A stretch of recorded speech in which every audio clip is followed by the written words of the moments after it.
Bismillahirrahmanirrahim. Assalamualaikum warahmatullahi wabarakatuh. Alhamdulillahilladzi hadana lihada wa ma kunna linahtadiya laula an hadanallah. Wa asyhadu an la ilaha illallah wahdahu la syarikalah wa asyhadu anna Muhammadan abduhu wa rasuluh. Allahumma shalli wa sallim ala hadan nabiyil karim wa ala alihi wa sahbihi ajmain. Allahumma anfa'na bima 'allamtana wa 'allimna ma yanfa'una innaka antal alimul hakim.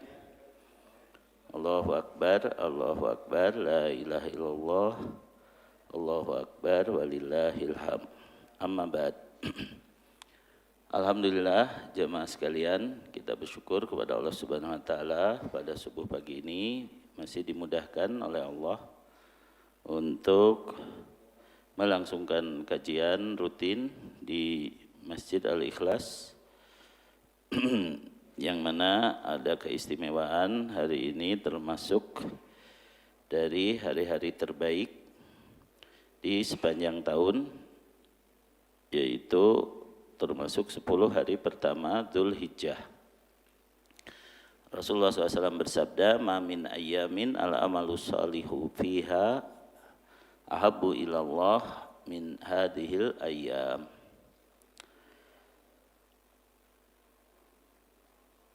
Bahwa tidak ada hari-hari lain di mana beramal saleh di dalamnya lebih dicintai Allah dibandingkan dengan hari-hari ini. Yang dimaksud adalah 10 hari pertama Dzulhijjah. Kemudian para sahabat bertanya, apakah jihad fisabilillah juga tidak lebih dicintai Allah dibanding dengan amal-amal di hari ini? Maka Rasulullah SAW bersabda, tidak juga jihad fisabilillah kecuali kalau ada seseorang berangkat membawa seluruh hartanya dan dia hartanya habis di jalan Allah, lalu dia pun terbunuh syahid fisabilillah. Ini hadis riwayat Bukhari.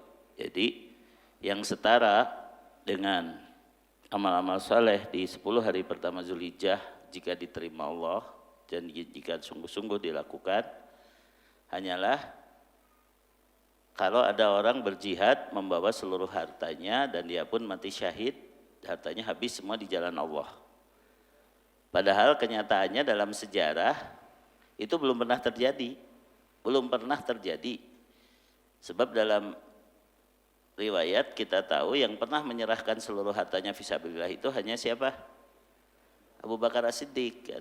Ketika Umar mendengar pengumuman bahwa pasukan membutuhkan ransum untuk memperkuat jihad fisabilillah, lalu Umar membawa separuh hartanya. Lalu beliau berpikir hari ini saya akan mengalahkan Abu Bakar. Ternyata Abu Bakar As-Siddiq membawa seluruh hartanya. Tapi kan Abu Bakar radhiyallahu anhu tidak terbunuh di perang itu ya gitu.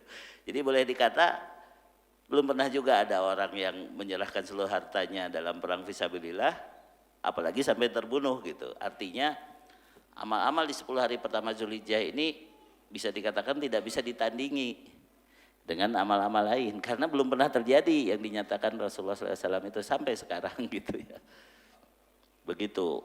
Kemudian 10 hari pertama Dzulhijjah adalah mulai tanggal 1 sampai tanggal 10 di tempat masing-masing ya. Jadi kemarin katanya ada berita bahwa kita berbeda dengan Saudi Arabia.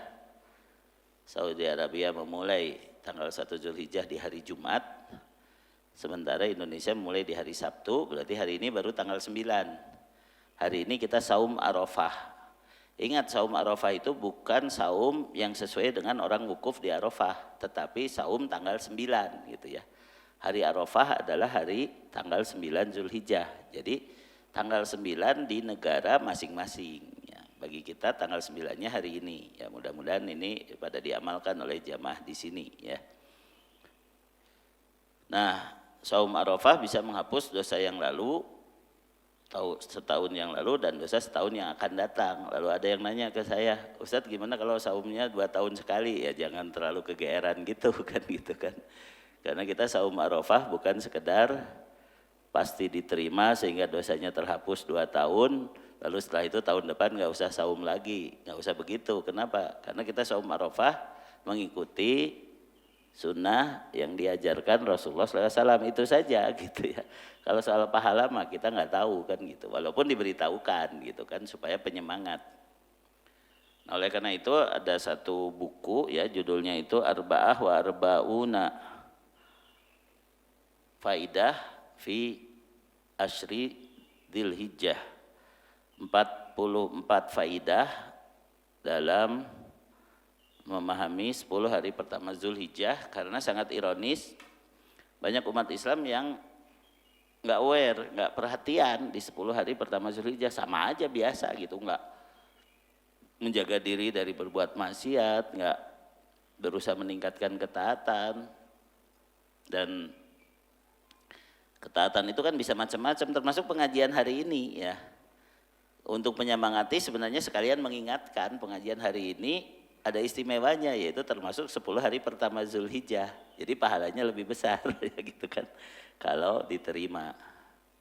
Banyak amal yang bisa dilakukan ya, yaitu saum ya dari tanggal 1 sampai 9, cuma beda. Tanggal 9 mas saum Arafah, tanggal 1 sampai 8 itu saum mutlak saja, saum taqarrub namanya.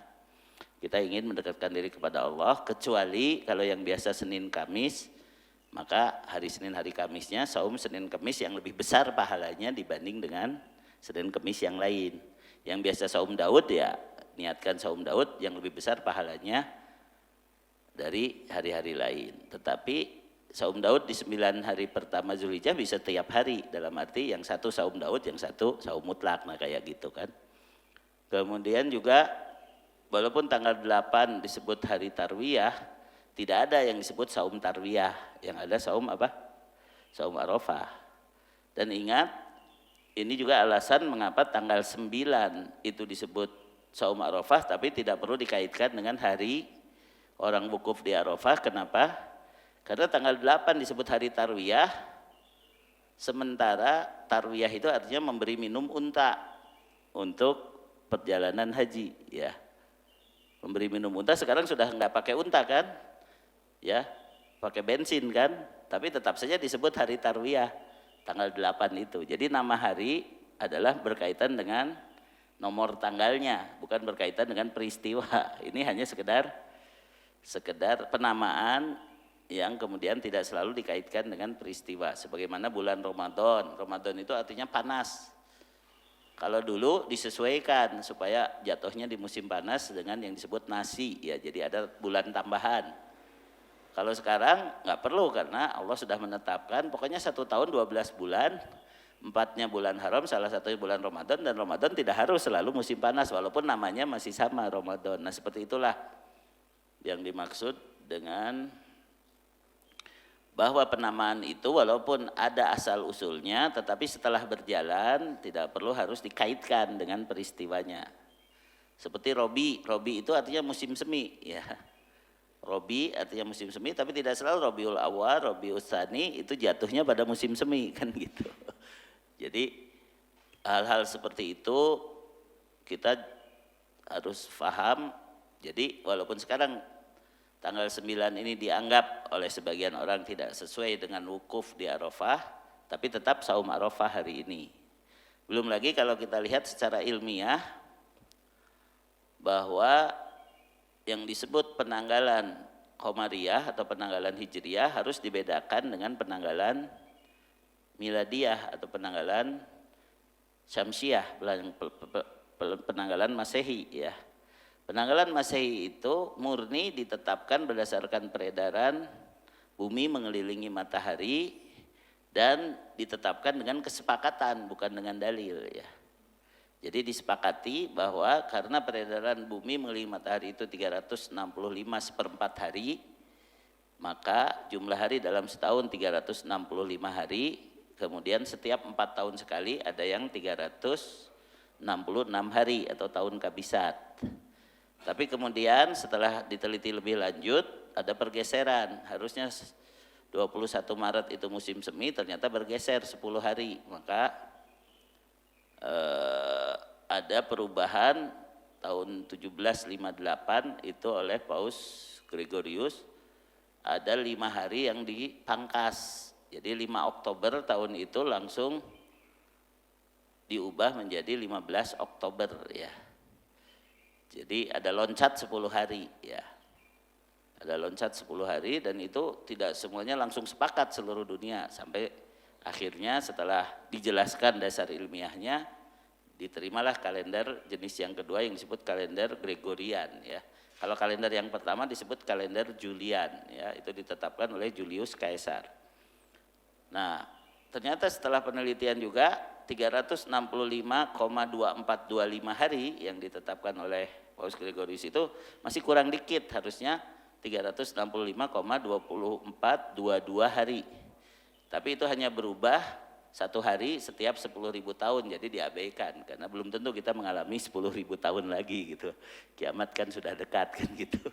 Jadi yang 0,0003 hari selisih itu diabaikan karena itu hanya akan menyebabkan selisih 1 hari setiap 10.000 tahun. Nah, sekarang kalender Komariah mah simpel, yaitu di mana ada terlihat hilal disitulah mulai tanggal 1. Nah, untuk kalender Masehi ada kesepakatan tanggal itu dimulai di 180 derajat bujur barat dan bujur timur berimpit. Karena kalau ini 0 ke sini kita sebut bujur timur, Indonesia termasuk belahan ini, ke sana disebut bujur barat. Nah, nanti pas 180 berimpit itu disebut garis tanggal ya. Jadi garis tanggal itu di situ. Artinya kalau tanggal itu seperti rombongan motor yang masuk ke ekuator, ke khatulistiwa bumi, maka masuknya satu-satu mulai dari sana, satu keliling, yang satu baru masuk. Nah, kayak gitu. Jadi ketika di sini tanggal 1, sebelah sininya tanggal 2 karena udah masuk motor yang baru. Nah, kayak gitulah. Kalau katakanlah ini garis tanggal, kaki kiri kita di sini, kaki kanan kita di sini, kalau ditakdirkan bisa melangkahi garis tanggal berarti kaki kanan kita tanggal 1, kaki kiri tanggal 2 gitu. Itu absurdnya begitu kan. Ya, hanya beda dikit saja bisa berubah tanggal, apalagi kita dengan Saudi bedanya 4 jam ya, bedanya cukup jauh 8.000 kilometer ya gitu kan. Ya, kalau garis tanggalnya dimulai misalnya di Indonesia, maka Saudi menunggu 4 jam kemudian tapi masih di hari yang sama. Sementara kalau Saudi yang mulai melihat, walaupun untuk tahun ini penglihatan itu pun diragukan. Sebab malam Jumat di kita masih tanggal 28, di Saudi sudah malam 29. Kemudian ada yang mengaku melihat. Di kita ijtimanya bulan lahirnya itu jam 19 lebih dikit, jam 7 malam. Sekalipun Muhammadiyah mengatakan tidak mungkin terlihat hilal kalau ijtimanya pada Isya kan gitu kan. Maka kita sepakat bahwa malam Jumat mah tidak terlihat hilal, bahkan mulai ru'yatnya juga atau sidang isbatnya juga dilakukan malam Sabtu dan disitulah diputuskan hari Sabtunya tanggal 1. Sementara di Saudi jam 3 sore lebih baru istimal, lalu maghribnya ada yang mengaku melihat hilal dan diterima. Nah, itu bukan urusan kita, diterima oleh qadhi, oleh mereka, itu hak mereka gitu kan, karena mereka punya hakim tersendiri. Nah, oleh karena itu hari Jumat di Saudi mulai tanggal 1, begitu kita menunggu melewati garis tanggal Masehi ini, sehingga akhirnya ke kita berubah jadi hari Sabtu. Nah, gitulah gampangnya ya. Jadi Jumat, Sabtu, Ahad, Senin itu mengikuti kalender Masehi. Jadi kalau yang ingin sesuai harinya dengan wukuf di Arafah misalnya ya, betul wukuf itu kemarin hari Sabtu, maka sebenarnya dia mengikuti kalender Masehi, bukan mengikuti kalender Komariah. Karena Sabtunya ditentukan oleh penanggalan Masehi, bukan oleh penanggalan Hijriahnya, begitu ya. Kayak aja lebih benar, kan saya mengikuti hari wukuf. Emangnya bisa? Ya, emangnya bisa? Kan dunia ini bulat, nggak mungkin lah orang bisa saum pas wukuf semuanya, nggak mungkin. Gitu. Kan dunia ini bulat gitu. Kalau menyesuaikan harinya saja, Jumat Sabtunya saja, berarti Anda mengikuti kalender Masehi itu. Ya. Itu kalau mau ilmiah gitu kan. Tetapi intinya Karena ini masalah ijtihadiyah, kita saling menghargai saja ya. Bagi yang yakin hari ini tanggal 9 dan melakukan saum Arafah, insya Allah diterima Allah saumnya. Kalau kekeliruan penentuan tanggalnya juga dapat 1 pahala kalau salah ya. Kalau benar dapat 2 pahala dalam hal menetapkan tanggal. Tapi saumnya tetap diterima ya gitu. Lalu dalam buku tadi disebutkan selain ahabbu ilallah, selain amal di 10 hari pertama Zulhijjah ini lebih dicintai Allah, ada riwayat-riwayat bahwa amal tersebut afdol, amal tersebut arja, dan amal tersebut disebut juga azka. Jadi kalau afdol berarti akan banyak karunia kalau kita melakukan amal-amal soleh di 10 hari pertama ini. Jadi jangan khawatir ya. Kalau ada seruan kurban, keluarkan sajalah karena nanti baliknya akan lebih banyak begitu. Kalau ada sedekah, keluarkan saja, baliknya akan lebih banyak karena afdol, lebih banyak karunia. Kemudian arja lebih diharapkan untuk diterima. Kalau di hari Jumat misalnya kita harus memilih jam berapa untuk berdoa, di saat saum juga harus memilih jam berapa untuk berdoa. Di 10 hari pertama Zulhijjah ini semua waktunya waktu ijabah. Arja lebih berharap, lebih bisa diharapkan untuk diterima. Banyak-banyaklah meminta, banyak-banyaklah berdoa ya. Kemudian kalau istilah azka, lebih suci, berarti ini waktu yang paling tepat untuk bertobat. Jadi istighfar kita akan lebih suci, yaitu lebih mendatangkan ampunan Allah diantaranya ya. Jadi Syekh Sholeh Munajjid penulis bukunya hanya menyebutkan riwayat. Ada ahabu ilallah, ada riwayat afdol, ada riwayat azka, ada riwayat arja. Lalu ya saya maknai tadi ahabu ilallah dijelaskan dengan 3 riwayat tadi. Lebih dicintai Allah karena akan lebih mendatangkan keutamaan, karena lebih besar peluangnya untuk diterima, dan karena akan lebih besar peluangnya untuk mendapat ampunan. Ya kapan lagi gitu kan. Seperti sekarang kan tinggal besok nih ya kurban ya. Di sini kurbannya besok atau hari ini? Punten ya, bisi saya salah. Tetap besok kan. Berarti yang masih mikir-mikir kurban, udahlah jangan banyak pikir lah. HP aja harganya 5 juta, beli hewan kurban aja pakai mikir gitu kan. Gitu kan. Dar lah dan pasti bakal banyak kebaikannya gitu. Kalau yang sekarang masih banyak timang-timang gitu kan. Nah seperti itu. Nah insya Allah nanti karena ada 44 faedah saya kirim ke Odi sama Pak Devi aja ya biar bisa di sharing, dibaca sendiri aja. Kenapa? Membaca buku ini pun bagian dari amal soleh ya sampai selesai lah sebelum besok. Kenapa?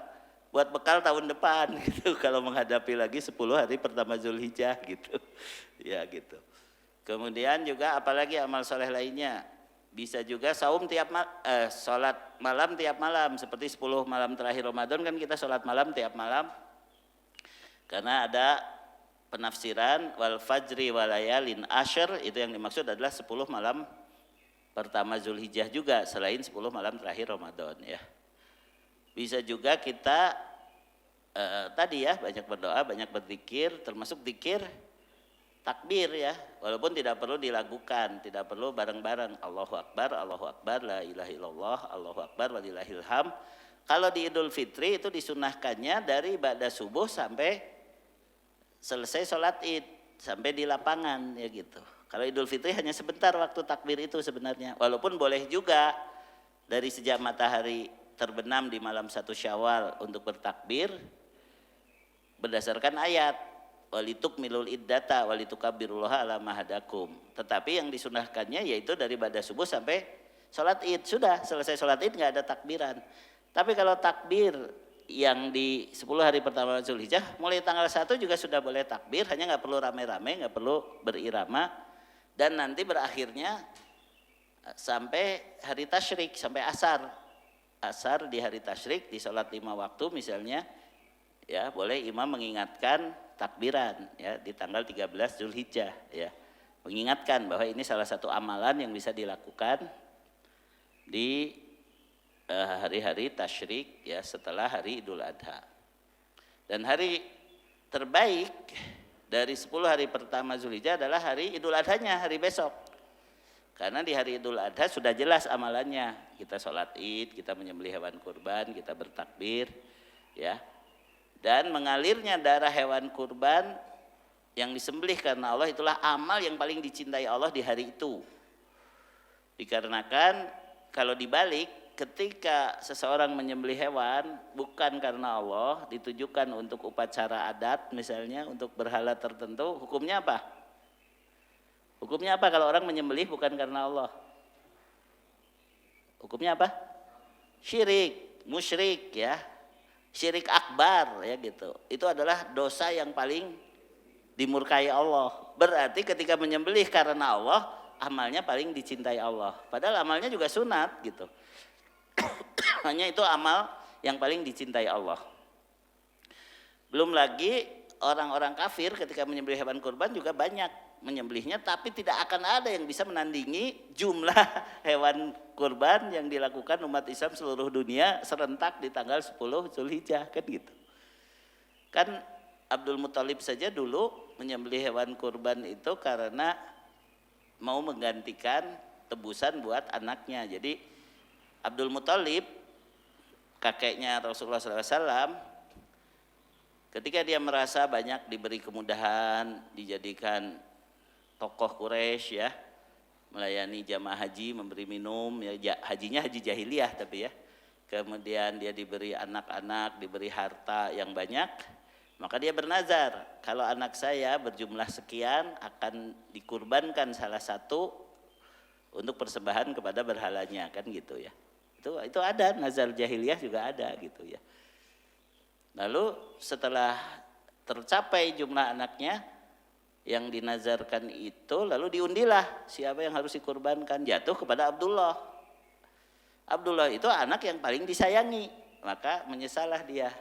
Konsultasilah dia kepada seorang wanita, seorang dukun wanita ahli hukum jahiliyah. Ya, makanya ahli hukum itu bukan karena dia tidak cerdas, tapi karena dia menghukuminya. Nah, ini nanti kaitannya dengan judul hari ini ya.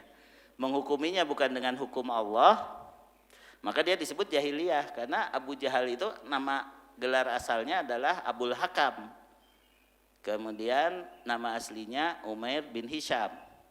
Tapi karena Abul Hakam ini hanya mengerti hukum jahiliyah dan menolak hukum yang dibawa Rasulullah SAW, maka akhirnya dia digelari Abu Jahal, ya gitu kan. Nah, dukun jahiliyah ini yang wanita ini mengatakan, itu mah gampang katanya, kalau kamu tidak mau mengorbankan anakmu, sediakan saja unta untuk menebusnya.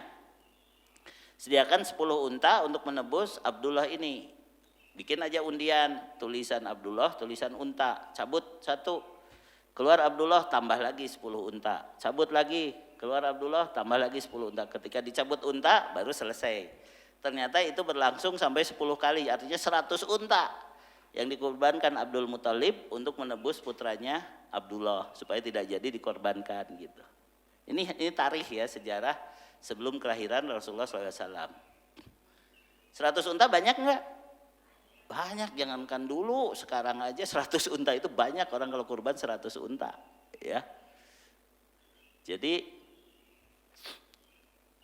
walaupun begitu, kalau dibanding dengan kurban yang sekarang dilakukan umat Islam seluruh dunia, orang-orang yang berkurban untuk berhalanya itu nggak ada apa-apanya, tetap gitu ya. Makanya inilah amal yang paling dicintai Allah, dan kita harus ikut terlibat, mendukung, ikut berkurban atau ikut menjadi panitia kurban untuk menjaga kecurangan ya. Karena bukan hanya pemilu yang ada kecurangan ya, kurban pun suka ada kecurangan ya. Benar nggak? Ya benar ya, orang misalnya belum dibagikan udah nyembunyiin dulu gitu segala macam, itu kan bahaya itu. Ya bahaya tuh artinya ibadah aja dicurangin gitu kan.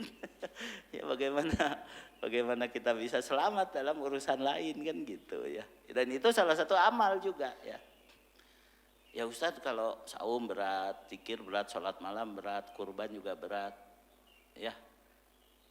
Sedekah aja. Ya sedekah juga sebaiknya jangan sekaligus, dicicil aja. Misalnya kita mau sedekah 10 juta, udah aja sejuta tiap hari. Itu lebih berat deh, cina ada kurban mah ngan 4 juta cina gitu.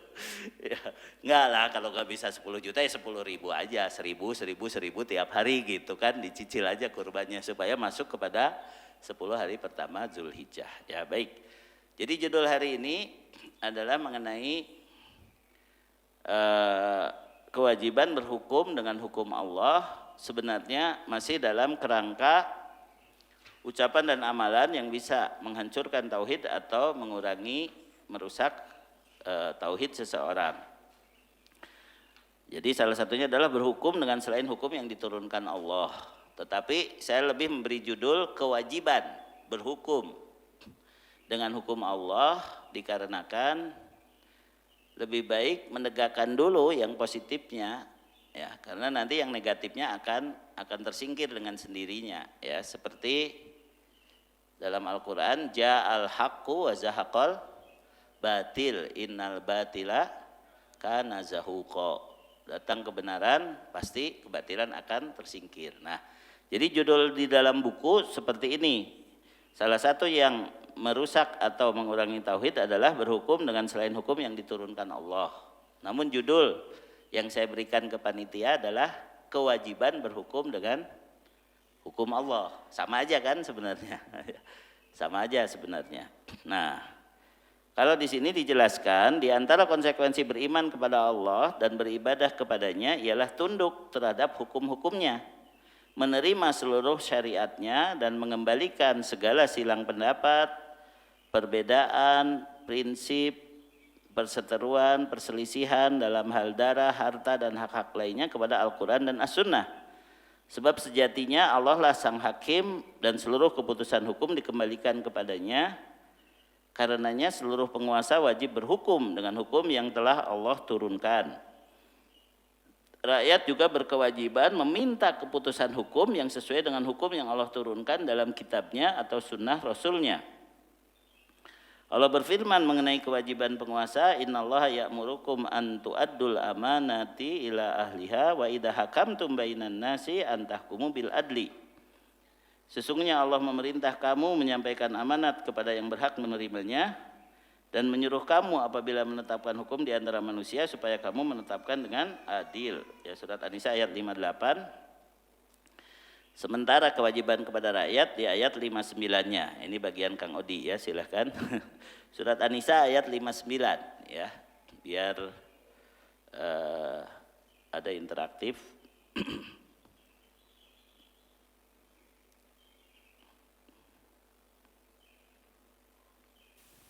أعوذ بالله من الشيطان الرجيم يا أيها الذين آمنوا أطيعوا الله وأطيعوا الرسول وأولي الأمر منكم فإن تنازعتم في شيء فردوه إلى الله والرسول إن كنتم تؤمنون بالله واليوم الآخر ذلك خير وأحسن تأويلا. Wahai orang-orang yang beriman, taatilah Allah dan taatilah Rasul Muhammad dan ulil amri atau pemegang kekuasaan di antara kamu. Kemudian jika kamu berbeda pendapat tentang sesuatu, maka kembalikanlah kepada Allah dan Rasul-Nya. Jika kamu beriman kepada Allah dan hari kemudian, yang demikian itu lebih utama bagimu dan lebih baik akibatnya. Ya, kalau dalam terjemah pada umumnya dikembalikan kepada Allah dalam kurung Al-Quran dan dikembalikan kepada Rasul dalam kurung As-Sunnah, yaitu terjemahan Kemenak seperti itu ya. Jadi kembalikan kepada Al-Quran dan As-Sunnah kalau terjadi perbedaan. Tetapi ketika ulil amri itu memang sudah berhukum dengan hukum Allah, yaitu sudah mentaati Allah dan Rasulnya, kita taat kepada ulil amri, ya, terutama dalam hal-hal yang sifatnya khilafiyah, yang memang diperselisihkan. Tetapi dua-duanya mengacu kepada Quran dan Sunnah. Kalau mereka sama sekali tidak merujuk pada Quran dan Sunnah, maka kita hanya mengikuti yang masih sesuai dengan Quran dan Sunnah hukumnya, gitu kan. Kalau perintah yang mereka tetapkan atau hukum yang mereka tetapkan itu memang tidak sesuai dengan Quran dan Sunnah, maka kembali kepada kaidah la ta'ata li makhluqin fi ma'siyatil khaliq. Tidak boleh taat kepada makhluk kalau sifatnya maksiat kepada khaliq, kepada pencipta makhluk. Ya, seperti itu kaidah umumnya. Nah, oleh karena itu, kalaupun di negara kita secara umum sebenarnya belum berdasarkan hukum Allah, betul apa tidak ini? Betul apa tidak? Negara kita hukumnya belum berdasarkan hukum Allah. Betul apa tidak? Harus betul. Ya yakin ya, jangan ragu gitu kan. Maka kita harus menegakkan hukum Allah itu di dada kita dulu. Aqimu daulatal islami fi sudurikum takum lakum ala ardikum. Ya. Sebagian dai mengatakan kalau ingin memperjuangkan hukum Islam, tegakkan dulu di dada kamu, baru bisa tegak di negaramu. Apalagi menegakkan hukum Islam di dada itu termasuk syarat muslim. Syarat muslim. Jadi Rasulullah SAW bersabda, kullu ummati dakhalal jannah illa man aba. Semua umatku akan masuk surga kecuali yang enggan. Qalu wa may ya'ba ya Rasulullah. Emang ada yang enggan dari umatmu yang enggan masuk surga? Tidak mungkin kan gitu kan. Orang kafir aja pada pengen masuk surga, begitu pikiran para sahabat waktu itu ya. Maka Rasulullah SAW menjawab dengan man ata'ani dakhalal jannah. Siapa yang taat kepadaku baru masuk surga. Taat itu intinya berhukum kepada hukum yang dibawa Rasulullah Shallallahu Alaihi Wasallam. Jadi kalau tidak berhukum kepada apa yang dibawa Rasul tidak dikatakan beriman. Ya, surat 4 ayat 65. Ya, silakan Kang Odi. Masih surat An-Nisa ayatnya ayat yang ke-65. Jadi tadi rangkaian dari 58, 59 sampai 65 itu rangkaian kewajiban untuk berhukum kepada hukum yang dibawa Nabi Muhammad sallallahu alaihi wasallam. Ayat 65-nya silakan. فلا وربك لا يؤمنون حتى يحكموك فيما شجر بينهم ثم لا يجدوا في أنفسهم حرجا مما قضيت ويسلموا تسليما. Maka demi Tuhanmu, mereka tidak beriman sebelum mereka menjadikan engkau Muhammad sebagai hakim dalam perkara yang mereka perselisihkan, sehingga kemudian tidak ada rasa keberatan dalam hati mereka terhadap putusan yang engkau berikan, dan mereka menerima dengan sepenuhnya. Tingkatan-tingkatan berhukum dengan hukum Allah itu ada 3. Cukup taat saja kepada Rasul walaupun di dadanya masih ada keberatan, itu disebut Islam. Yang kedua, sudah tidak ada keberatan, sudah tidak ada keraguan, itu disebut iman. Yang ketiga, melaksanakan dengan sebaik-baiknya, bahkan mengorbankan harta dan jiwanya di jalan Allah untuk menegakkan hukum yang dibawa Nabi Muhammad SAW, itu disebut ihsan. Ya. Jadi tingkatan agama kita ada Islam, iman, ihsan. Tingkatan Islam dicapai jika dia sudah taat walaupun masih ada berat. Ya. Yang penting hukum yang dipakai hanya hukum yang dibawa Nabi Muhammad SAW. Gitu. Itu. Jadi artinya selama ini kita merasa beragama Islam, bisa saja tingkatan Islam pun belum dicapai. Ketika ibu-ibu misalnya masih keberatan terhadap hukum bolehnya laki-laki beristri lebih dari 1 misalnya. Iya, itu kan keberatannya boleh saja, tapi tidak boleh menolak hukum tadi. Karena adanya keberatan itu disebut Islam, tapi hukum itu tetap ada ya. Atau bapak-bapak misalnya menolak zakat itu harus wajib dikeluarkan, kalau punya simpanan emas misalnya 100 gram, tiap tahun harus keluar 2,5 gram.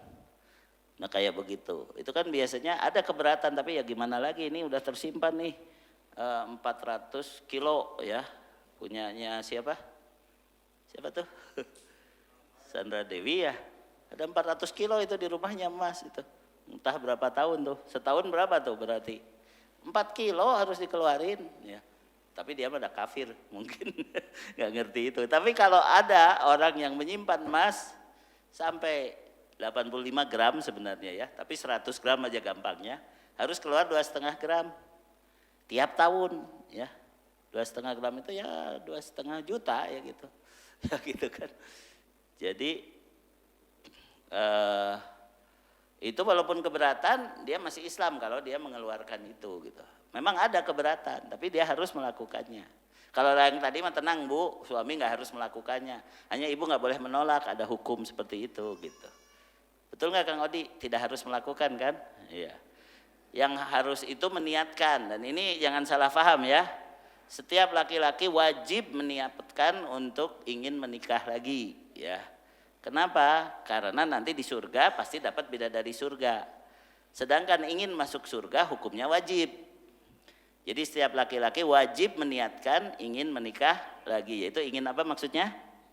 Ingin masuk surga supaya dapat bidadari surga. Tapi melakukannya di dunia hukumnya hanya sunat, tidak sampai wajib gitu. Nah, tergantung kenekatan lah gitu ya. Nah seperti itu ya. Tapi mengakui adanya hukum itu tidak boleh hilang dari hati kita gitu.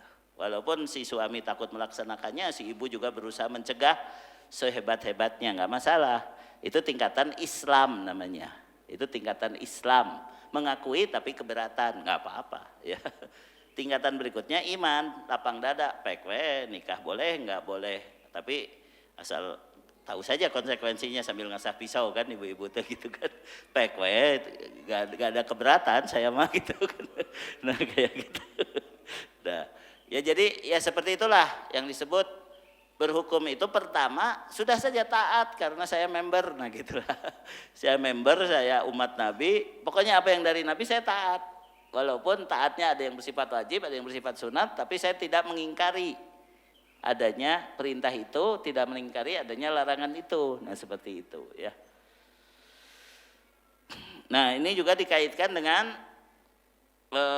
famay ya'mal misqala dzarratin khairan yarah. Surat apa tuh Kang Odi? Zalzalah, dibuka aja lah atau dibaca langsung aja dan geus apal. Surat 99 2 ayat terakhir ya.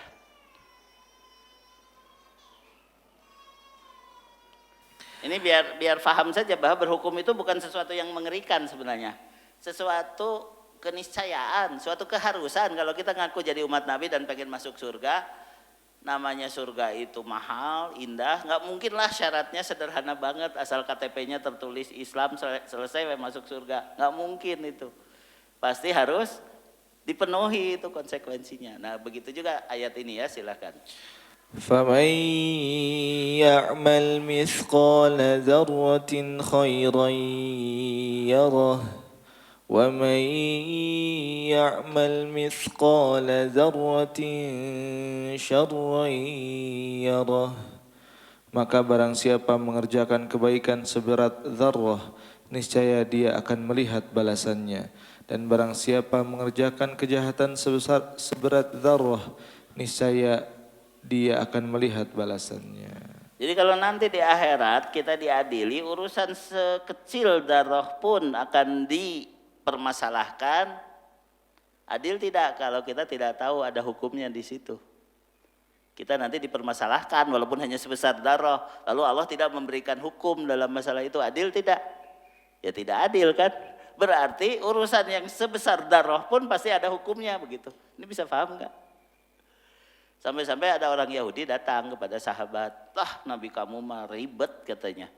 Masa sampai berak aja diurus katanya, sampai hubungan suami istri aja diatur katanya. Ribet Nabi kamu mah, semua urusan ikut campur sampai urusan buang air saja diatur gitu kan.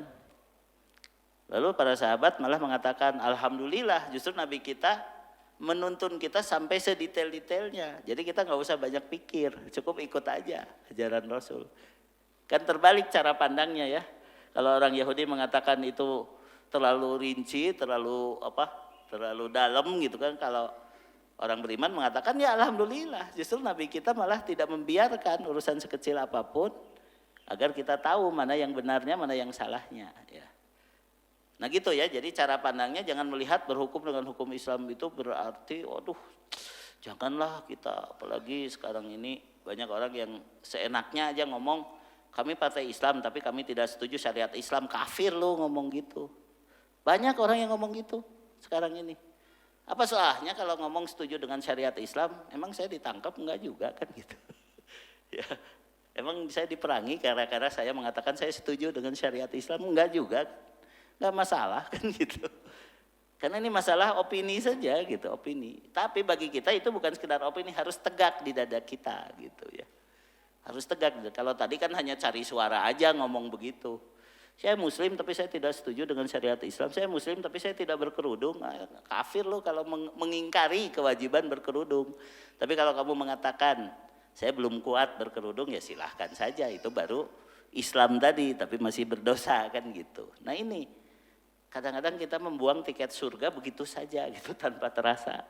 Karena tidak setia kepada syariat begitu ya. Ya karena ini masalah yang pelik, jadi dibahas dalam beberapa pertemuan. Jadi sekarang kewajiban berhukum dengan hukum Islam bagian pertama.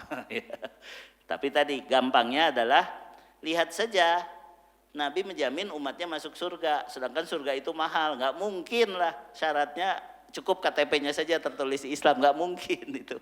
Pasti ada syarat-syarat. Para ulama merumuskannya 4 syarat kan ya. Tauhid, inqiyad atau berhukum kepada hukum Allah, kemudian baro'ah, berlepas diri dari kekafiran, kemusyrikan dan para pelakunya, serta mengajak orang lain untuk mengikuti Rasulullah SAW. Itu tiba ya, tauhid, inqiyad, baro'ah, ajak. Tapi nanti kita bahas lebih lanjut di pertemuan-pertemuan berikutnya. Karena ini merupakan juga pembatal keimanan kalau kita tidak berhukum dengan hukum Allah tanpa keberatan ya, dalam arti dadanya lapang saja dengan hukum selain hukum Allah, maka batal imannya ya, batal Islamnya.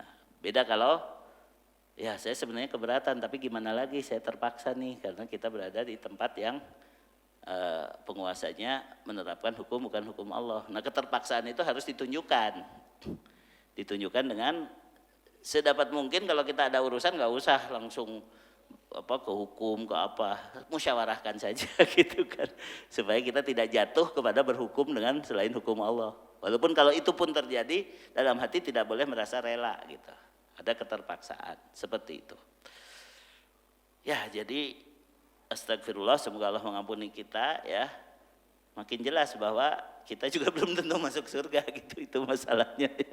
Semoga Allah mengampuni kita. Makanya kita belajar tauhid itu harus sampai ya seperti dalam surat Al-Bayyinah tadi, dzalika liman khosya rabbah ya. Orang yang bisa masuk surga itu kalau banyak takutnya, bukan terlalu pede. Tadi KTP-nya udah Islam, yakin aja umat Nabi semua masuk surga. Justru malah harus banyak takutnya. Mudah-mudahan takut kita di dunia dihapuskan oleh Allah nanti di akhirat. Kenapa? Karena Allah tidak mungkin menyatukan 2 takut dan 2 aman. Kalau orang yang di dunia merasa aman, di akhirat pasti takut gitu. Kalau orang di dunia merasa takut, barulah nanti diberi aman di akhirat. Konsepnya seperti itu ya. Ya jadi nggak apa-apalah walaupun kita sekarang dikasih sesuatu yang menakutkan, jadi ternyata kita pun belum tentu masuk surga ketika kita tidak setia dengan hukum Islam begitu kan. Tapi takut itu mudah-mudahan justru jadi cara agar Allah mengampuni kita gitu kan, cara agar Allah menyelamatkan kita. Ya seperti biasa diakhiri dengan pertanyaan kalau ada, biasanya Pak Cukup dan Pak Didit. Ya Pak Didit dulu katanya.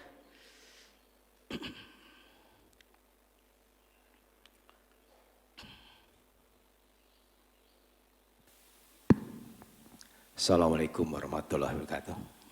Waalaikumsalam warahmatullahi wabarakatuh. Ini ada yang mau saya tanyakan. Dalam hukum Islam itu ada Al-Quran, hadis, ijma, dan qiyas. Nah dari keempat itu kalau saya lihat yang ijma itu kan berdasarkan Al-Quran dan hadis.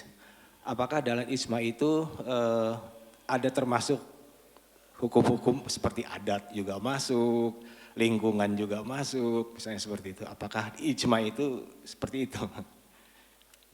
Ya baik, hukum yang sifatnya amal itu ada 5 jenis dan ada 4 sumber ya.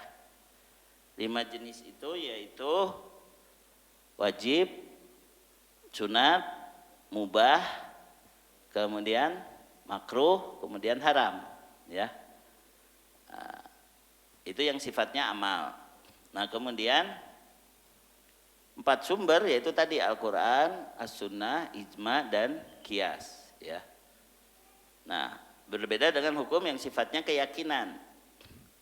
Hukum yang sifatnya keyakinan hanya ada 2 macam, keimanan atau di luar keimanan.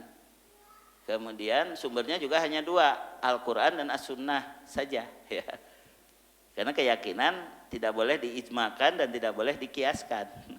Keyakinan itu harus betul-betul nas, ya, dalil gitu ya. Jadi iman atau di luar keimanan. Di luar keimanan itu juga memang ada menghancurkan keimanan atau hanya mengurangi keimanan gitu. Jadi kalau hukum yang sifatnya keyakinan hanya 2, keimanan atau di luar keimanan. Kalau sumbernya juga hanya 2, Al-Quran dan As-Sunnah. Nah, beda dengan hukum yang sifatnya amal tadi, yaitu ada 5 dan sumbernya ada 4. Nah kemudian rinciannya, apakah ijma dan qiyas termasuk hukum adat, termasuk hukum kesepakatan dan lain sebagainya. Ijma dan qiyas tidak boleh menyalahi Quran dan Sunnah. Seperti atiullah wa atiur rasulah wa ulil amri minkum, taat kepada ulil amri tidak boleh menyalahi atiullah wa atiur rasul. Kenapa? Karena ketika harus taat kepada Allah ada perintahnya yang tegas, atiu. Ketika perintah kepada Rasul juga ada perintahnya yang tegas, atiur Rasul. Ketika ulil amri cukup wa ulil amri, tidak ada kata atiu lagi.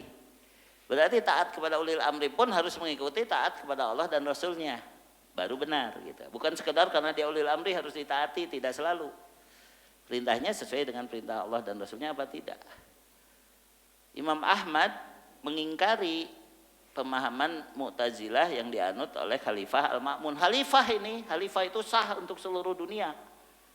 Ya, beliau tidak mau taat mengikuti perkataan Al-Ma'mun bahwa Al-Quran ini makhluk gitu kan. Beliau mendakwahkan bahwa itu salah gitu. Sesuai Quran Sunnah ini tidak benar. Hanya beliau memang tidak bersikap memberontak dalam arti memerangi. Beliau berdakwah saja gitu. Ya, ini ulil amri ini salah nih, karena kembali kepada ayat fa'in tanaza'tum fi syai'in. Kalau kamu berselisih antara rakyat dengan ulil amrinya sekalipun, kembalikannya kepada Allah dan Rasulnya, kembalikannya kepada Quran dan Sunnah. Ini dari sisi atiu ulil amri. Apalagi gitu ya. Apalagi dari sisi ijma dan qiyas. Ijma dan qiyas hanya boleh diikuti kalau tidak menyalahi Quran dan Sunnah. Kenapa perlu ada ijma dan qiyas? Karena Al-Quran dan As-Sunnah itu ada pernyataan yang eksplisit, ada yang implisit. Nah berarti ijma dan qiyas adalah perumusan pernyataan implisit, bukan eksplisit. Terlalu berat ya.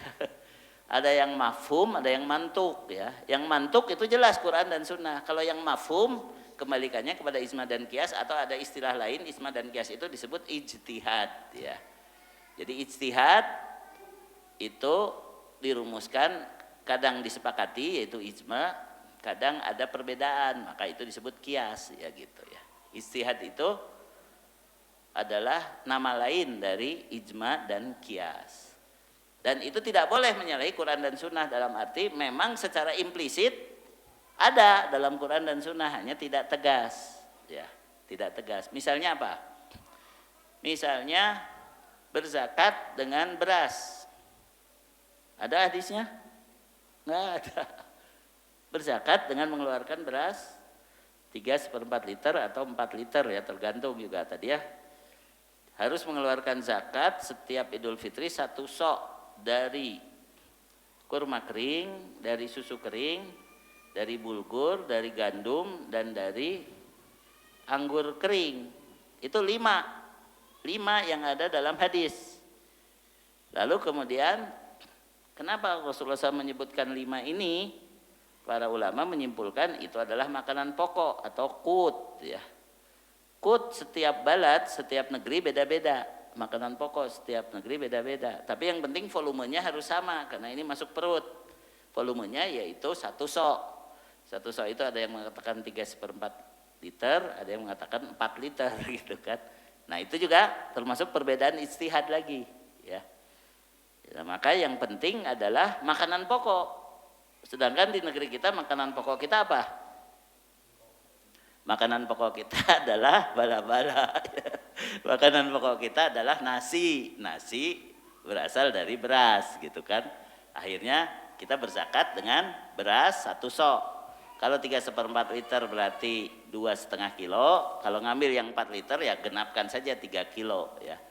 Jadi ini nanti tolong diteliti lagi nih oleh DKM, mana yang lebih selamat nanti mengedarkan zakat itu 2,5 kilo atau 3 kilo. Karena di masjid kami mah sudah konsekuen 3 kilo terus sekarang mah gitu kan, nggak pakai yang 2,5 kilo. Tapi kan edaran MUI begini ya, itulah istihad. Jadi kalau menurut MUI di situ masih boleh. Istihad MUI masih pakai yang 2,5 kilo, ya silahkan saja gitu kan. Nah kemudian karena harga beras macam-macam, sekarang masjid kami nggak mau menerima uang. Kirim aja beras 2,5 kilo udah, gak mau pusing gitu kan. Ada yang beras yang mahal, ada yang murah, ada yang basmati sampai 100.000 sekilo, mangga wae. Terserah perasaan masing-masing, tiap harinya makan beras yang mana gitu. Itu lebih aman. Nah karena beras saja sudah kias, ketika dikiaskan lagi dengan uang itu sebenarnya tidak kena itu. Kalau kias sudah aja kias, berhenti sampai di sini. Jangan diteruskan lagi makanan pokok lalu diubah jadi uang, itu sudah kias yang hoto, yang jauh gitu kan, yang golat bahkan gitu kan. Galat itu error ya gitu ya. Jadi ya itu amannya ya sudah, kirimkan beras ke kami 3 kilo misalnya kayak gitu kalau di Masjid Nurul Iman Geraha Puspa ya. Sudah terserah kamu. Memang makin sedikit yang zakat gitu kan. Karena praktis aja saya ke Laznas misalnya ya, langsung aja kirim transfer gitu kan. Ya terserah kalau inginnya praktis, kan kita mah ingin ibadah tuh diterima kan gitu. Harusnya memilih yang lebih sesuai sunnah. Nah, makanya jawaban buat Pak Didit, ijma dan kias harus sesuai dengan Quran dan sunnah, begitu saja. Jangan hanya karena ini sudah ijma loh, sepakat. Imam Ahmad bahkan mengatakan man yadda'il ijma faqad kadiba. Siapa yang mengaku-ngaku ada ijma di zamanku ini, maka dia telah berdusta. Kenapa? Karena Imam Ahmad melihat tadi ada Mu'tazilah, ada orang-orang yang menyimpang dari syariat. Kalau diijmakan tidak mungkin di zamannya. Yang dimaksud ijma itu baru bisa diterima kalau ijmanya ada di kalangan salafus saleh, sahabat, tabiin. Nah itu baru kalau mereka ijma ya sudah. Kalau sekarang diijmakan nggak mungkin gitu. Kata Imam Ahmad, siapa yang mengaku-ngaku ijma sekarang ini itu sudah berdusta. Di zaman beliau itu, zaman Imam Ahmad. Apalagi zaman sekarang.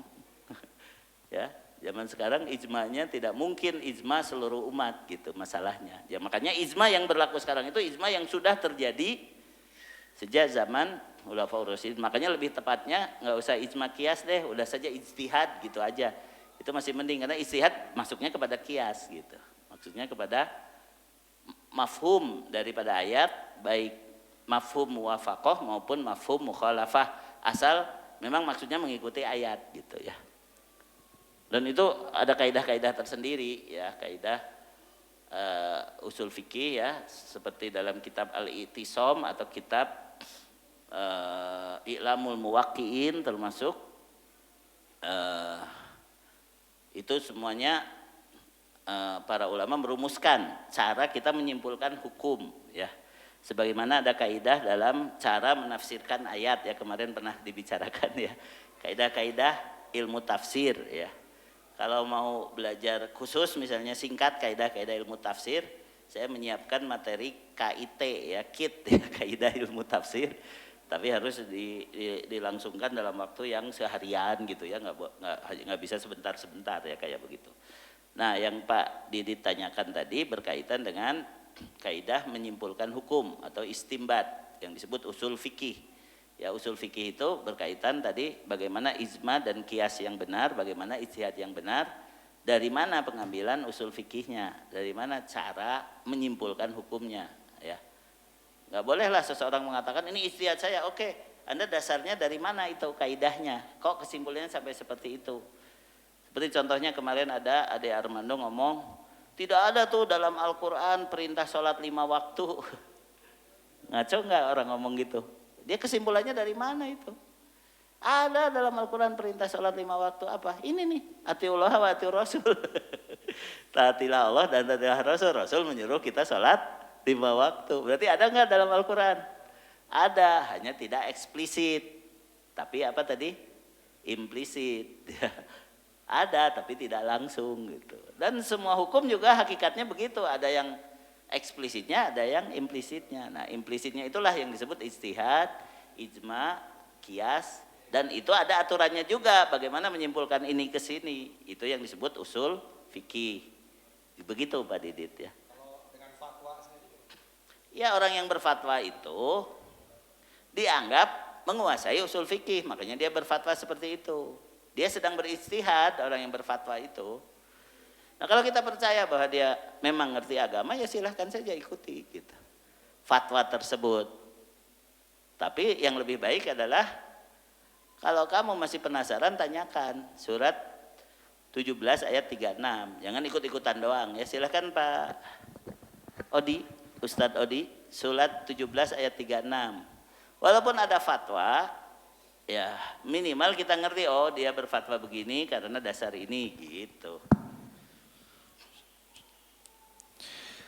ولا تقف ما ليس لك به علم إن السمع والبصر والفؤاد كل أولئك كان عنه مسؤولا. Dan janganlah kamu mengikuti sesuatu yang tidak kamu ketahui, karena pendengaran, penglihatan dan hati nurani semua itu akan diminta pertanggungjawabannya. Jadi jangan cuma ambil hasilnya doang. Ya, kita harus paham hasil ini kata Ustadz Anu berdasarkan ayat ini, berdasarkan hadis ini. Walaupun saya nggak terlalu jelas kenapa beliau menyimpulkan ini dari sini, tapi beliau mengatakan saya menyimpulkan ini berdasarkan ayat ini. Nah kayak gitu. Jadi fatwa pun kita harus tahu latar belakang dia berfatwa seperti itu, supaya kita tidak kena taklid buta. Kalau taklid buta pasti celaka, itu tadi surat 17 ayat 36. Jadi kita sebagai orang awam diberi akal, digunakan untuk ittiba, mengikuti orang yang menyampaikan berdasarkan dalil. Kalau ulama dengan akalnya itu digunakan untuk berijtihad, menyimpulkan dari dalil sesuai kemampuannya, karena dia memang punya alatnya, punya perangkatnya yang disebut tadi usul fikih tadi gitu. Jadi kalau kita nggak punya perangkatnya, maka kita tidak berhak berijtihad. Kalau kita masih punya akal, kita tidak berhak taklid buta. Harus minimal mengerti, oh dia kesimpulannya begini berdasarkan ayat ini, nah gitu. Seperti itu ya. Ya memang berat tadi. Saya kan sekarang tugasnya hari ini menakut-nakuti doang. Ya itu ternyata kita juga belum tentu masuk surga tadi gitu. Ya silakan Pak cukup. Ya karena yang tidak cukup selalu Pak cukup masalahnya. Ya. Assalamualaikum warahmatullahi wabarakatuh. Waalaikumsalam warahmatullahi wabarakatuh. Melanjutkan apa yang disampaikan oleh Ustaz tadi. Di dalam Al-Quran itu ada ayat-ayat yang ada konten yang sifatnya eksplisit. Ya. Ada juga yang implisit gitu. Ya. Seperti yang barusan disampaikan, semua Ya. penglihatan, pendengaran dan sebagainya itu akan dimintai pertanggungjawaban di hadapan Allah Subhanahu wa taala. Iya. Itu kan sesuatu yang sebetulnya implisitnya dalam sekali gitu. Dalam sekali kok. Tapi eksplisitnya juga jelas. Iya. Itu jangan ikut-ikutan kan gitu. Ya artinya begini, itu berlaku dalam semua lini kehidupan. Iya. Bukan hanya dalam ibadah. Iya. Ya, misalkan ketika melaksanakan sesuatu kemudian tanpa dasar ilmu atau berdasar hawa nafsu, kita menetapkan sesuatu yang sebetulnya itu melanggar aturan Allah Subhanahu wa taala, maka kita akan terkena. Itu tidak usah hanya dengan urusan dengan sholat, dengan saum, tapi dalam semua lini kehidupan. Demikian pula yang sifatnya implisit harus berlaku adil misalnya. Itu kan adil dalam semua aspek kehidupan itu tidak ada.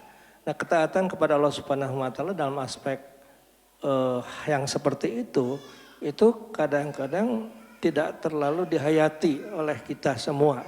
Sehingga kita bisa saja melaksanakan sholat, saum, zakat, tapi dalam kehidupan kita itu tidak berlaku adil. Kemudian dalam kehidupan kita, dalam melaksanakan praktik kehidupan dalam sehari-hari, itu kita tidak berdasarkan ayat-ayat Allah Subhanahu wa taala yang nantinya itu padahal pertanggungjawaban itu pasti landasannya ada kesesuaian dengan ayat-ayat Allah Subhanahu wa taala dari hadis, apa yang sudah kita lakukan. Ya. Ini jadi ketika kita beragama gitu ya, Ya. ini sebaiknya seperti apa sih? Kan harusnya yang ini juga masuk dalam keseharian kita beragama. Sebenarnya dalam hal ini kita yakin aja akan jaminan Allah bahwa yang muhkamat itu lebih banyak daripada yang mutasyabihat. Bahkan berpegang pada yang muhkamat saja sudah cukup. Muhkamat itu baik eksplisitnya maupun implisitnya jelas. Kalau mutasyabihat itu ada kesamar-samaran, baik eksplisitnya maupun implisitnya. Kalau muhkamat itu diambil eksplisitnya jelas, diambil implisitnya juga jelas, itu muhkamat. Dan cukup dengan berpegang pada ayat muhkamat saja sebenarnya sudah selamat kita gitu ya. Itu surat ke-3 ayat ke-7. Ini ayat terakhir. Dan kalau misalnya ayat itu belum dimengerti, makanya tadi belajarlah kaidah ilmu tafsir tadi. Ini promosi dulu Pak Cukup, siapa tahu nanti terjadi ya.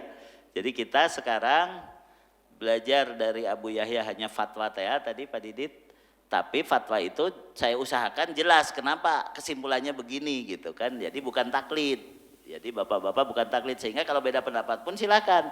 Bapak kenapa beda pendapat? Karena dasarnya ini. Kan saya diskusi dengan Pak Udin juga ada perbedaan ya Pak ya. Tapi Bapak punya dasar kayak begitu. Nah disitulah kita bisa saling menghargai ketika sama-sama punya dasar.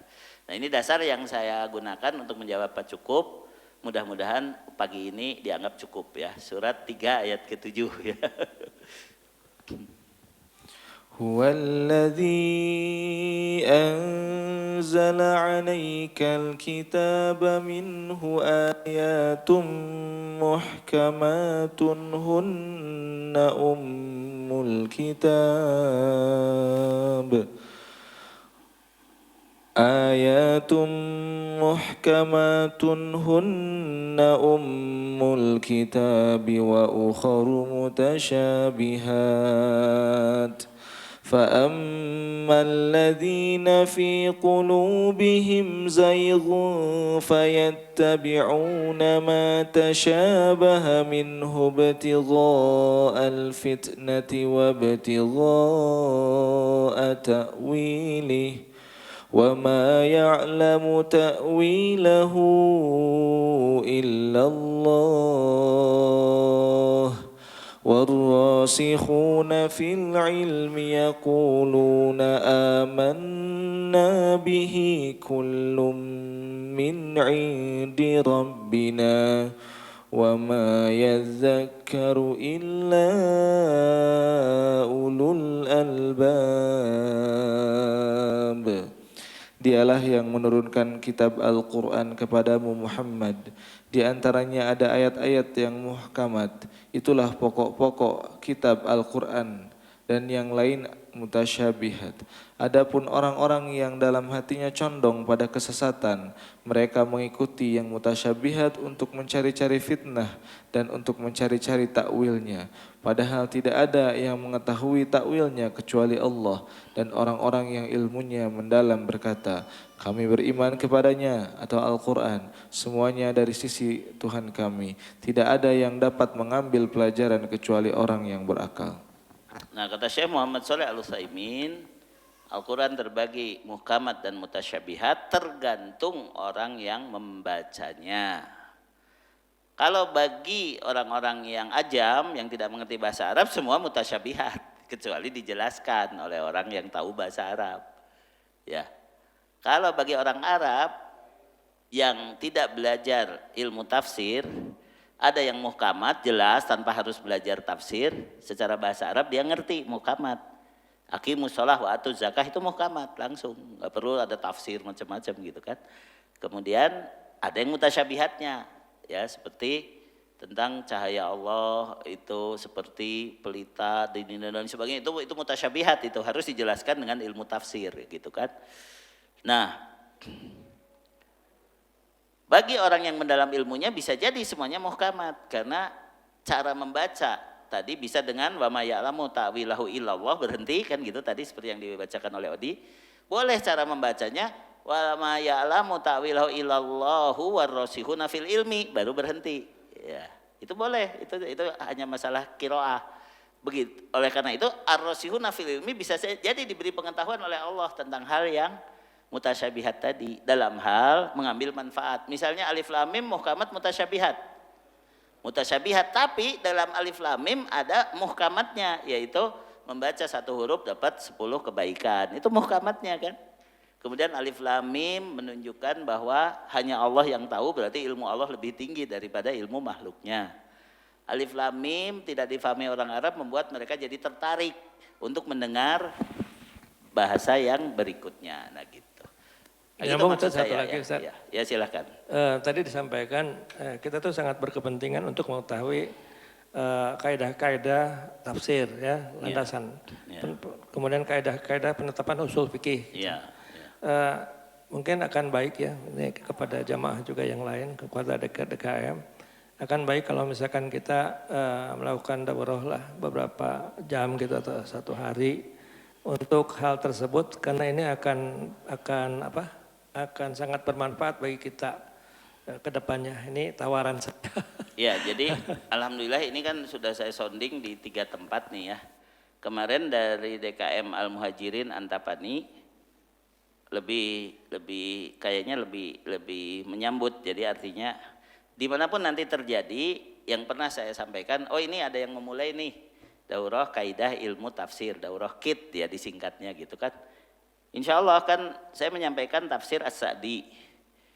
Kitab tafsir As-Sa'di itu di pengantarnya itu ada tuh kaidah-kaidah yang beliau sebutkan. Jadi orang yang bisa bahasa Arab pun sebenarnya sudah cukup dengan baca itu, tapi belum tentu mengerti juga kaidah-kaidah itu, hanya sekedar belajar bahasa Arab. Nah kayak begitu. Nah, insya Allah mudah-mudahan Allah memudahkan, karena ada hal-hal yang sifatnya harus lebih mendalam, tidak sekedar sepintas lalu dalam belajarnya. Ketika kita merasa butuh, bisa bertanggung jawab, fama ya'mal misqala dzarratin khairan yarah wa ma ya'mal misqala dzarratin syarran yarah. Berarti hal-hal yang kecil pun sebenarnya ada hukumnya. Cuma ketika kita tidak tahu, mungkin bisa beralasan, nanti di akhirat bisa juga alasan kita tidak diterima. Karena bukan karena kita tidak tahu tapi nggak mau belajar misalnya, kan bisa saja tidak diterima ketidaktahuan gitu. Yang jelas pasti diperlihatkan dulu oleh Allah, ini kamu salah, ini kamu benar. Kalau hal-hal yang kecil saja dipermasalahkan, nggak adil lah kalau kita mengatakan tidak ada hukum Islam dalam masalah ini. Pasti tidak benar perkataan itu gitu ya. Nah ini maksud saya untuk menggugah judul ini, kewajiban berhukum dengan hukum Allah. Satu, dari syarat muslim bahwa kita ingin masuk surga kalau taat kepada Nabi. Yang kedua, dari hisab itu menyangkut hal-hal yang sangat kecil sekalipun, berarti di situ ada hukumnya gitu. Ya kan? Kalau nggak ada hukumnya nggak mungkin oleh Allah disebut ini salah, ini benar. Pasti ada hukumnya dan sudah ditunjukkan di akhirat, hanya kita sudah tahu atau sudah mau tahu atau belum, itu saja masalahnya ya. Mudah-mudahan Allah memudahkan dan semoga ibadah kita diterima selama 10 hari pertama ini. Dan insya Allah nanti saya kirim ke Kang Odi dengan Pak Devi 44 faidah mengenai 10 hari pertama Zulhijjah. Alhamdulillahirabbil alamin, subhanakallahumma bihamdik asyhadu an la ilaha illa anta astaghfiruka wa atubu ilaik. Wa shallallahu ala nabiyyina Muhammadin wa ala alihi washabihi ajmain. Wassalamualaikum warahmatullahi wabarakatuh.